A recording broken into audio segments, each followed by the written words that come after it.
Show Channel. சாமுராயின் மனம் Japan வரலாற்றுக் கதை. ஜப்பான் வரலாறு முழுவதும் பல சோதனைகளை சந்தித்த நாடு.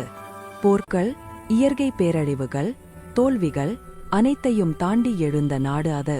பல நூற்றாண்டுகளுக்கு முன்பு கெஞ்சி என்ற இளம் சாமுராய் இருந்தான்.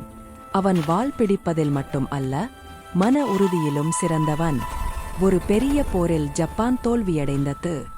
நகரங்கள் சிதைந்தன, மக்கள் நம்பிக்கை இழந்தார்கள். பல சாமுராய்கள் ஆயுதங்களை விட்டுவிட்டு சோர்ந்து போனார்கள்.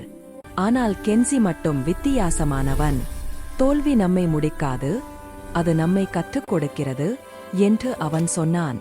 அவன் வாளை விட்டு உழைப்பை தேர்ந்தெடுத்தான். விவசாயிகளுக்கு உதவினான், குழந்தைகளுக்கு ஒழுக்கம் கற்றுக் கொடுத்தான், இளைஞர்களுக்கு தன்னம்பிக்கை ஊட்டினான். மெதுவாக மக்கள் மீண்டும் ஒன்றிணைந்தார்கள். கிராமங்கள் எழுந்தன, நம்பிக்கை திரும்பியது.